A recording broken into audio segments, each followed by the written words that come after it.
साथियों, आज जब मेरी पार्टी जनतांत्रिक लोकहित पार्टी बिहार विधानसभा 2020 के चुनावी समर में कूदने का काम कर रही है, लगभग सभी सीटों पर हम चुनाव लड़ने को तैयार हैं,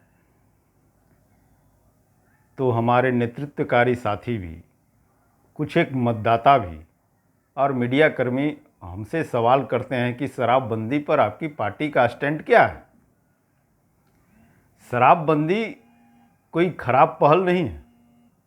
संविधान के द्वारा ही राज्य को यह अधिकार प्राप्त है कि शराबबंदी को नियंत्रित करे।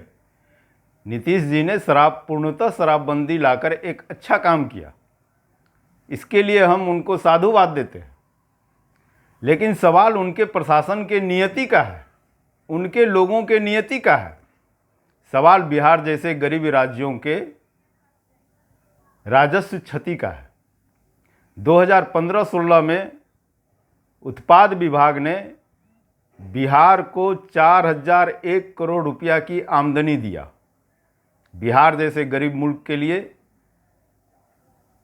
यह एक बड़ी बात थी। माना कि समाज में कुछ सुधार लाना है तो शराबबंदी एक उपयुक्त पहल है, लेकिन सुशासन बाबू, जरा आप यह भी बताइए कि 2019-20 में आपका आर्थिक सर्वेक्षण जब जारी होता है, बिहार का क्राइम रिपोर्ट जब जारी होता है, तो आपकी सरकार, आपका प्रशासन यह कहता है कि बिहार में 1 मिनट में 3 लीटर शराब की बरामदगी होती है। हर 10वें मिनट पर एक व्यक्ति शराबबंदी कानून के उल्लंघन में गिरफ्तार होते हैं। अब तक पूरे बिहार में 1.5 लाख मुकदमे हो गए, 2 लाख से ज़्यादा लोग गिरफ्तार हो गए, 15,000 से ज़्यादा अवैध शराब बड़े व्यापारियों को चिन्हित किया गया, 60 लीटर से अधिक शराब बरामद हुए। इनमें से 450 पुलिसकर्मी पर कार्रवाई हुई, 56 बर्खास्त हुए।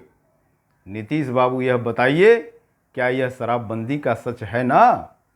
और अगर शराबबंदी का यह सच है तो जनतांत्रिक लोकहित पार्टी पूरे दावे के साथ यह मानती है कि शराबबंदी के आड़ में नीतीश कुमार ने एक नए माफिया तंत्र का विकास किया, काले धन का सृजन करने का काम किया, भ्रष्टाचार को बढ़ावा दिया और राज्य के राजस्व क्षति के एवज में इनके शासन में आरसीपी टैक्स शराबबंदी के नाम पर वसूला गया। यह एक चुनावी फंडिंग हो गया। नीतीश बाबू, इस तरह का समाज सुधार का काम आप कीजिएगा, यह उम्मीद नहीं थी। जनतांत्रिक लोकहित पार्टी मानती है कि इन समाज सुधार आंदोलनों के जगह पर अगर लोकतांत्रिक सरकार सांस्कृतिक बदलाव का कार्यक्रम लाती, शिक्षा और रोजगार पर पहल करती, तो बिहार की यह तस्वीर शराबबंदी के बाद नहीं होता। नीतीश बाबू, आप अति पिछड़ों, दलितों, अनुसूचित जनजातियों के भी मसीहा माने जाते हैं। व्यापक मात्रा में लोग आपको वोट देता है और आपकी सरकार को बनाने का काम करता है और दिन रात सुशासन का नाम जपता है। नीतीश बाबू, द फॉल आउट के नाम से इंडियन एक्सप्रेस की रिपोर्ट शराबबंदी पर जारी होती है और वह रिपोर्ट आपके अति पिछड़ा प्रेम का पोल खोलता है। वह रिपोर्ट आपके दलित महादलित प्रेम का पोल खोलता है। इस राज्य में अनुसूचित जाति की कुल आबादी 16% है, लेकिन शराबबंदी कानून के उल्लंघन में 27.1% लोग जेल में बंद हैं। अनुसूचित जाति की आबादी आपके बिहार राज्य में 13% है और 6.8% लोग शराबबंदी कानून के उल्लंघन में हैं।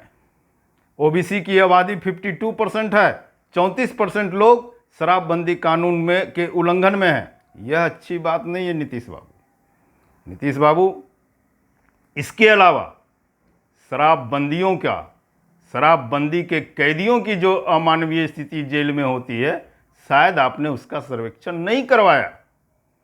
इसलिए जनतांत्रिक लोकहित पार्टी स्पष्ट रूप से घोषणा करती है कि इस जनतांत्रिक लोकहित पार्टी की सत्ता आएगी या चुनाव के बाद भी हम संघर्ष करेंगे कि शराब पीने के आरोप में जितने लोग भी हैं, शराब पीने के आरोपित लोगों पर मुकदमा वापस लिया जाएगा।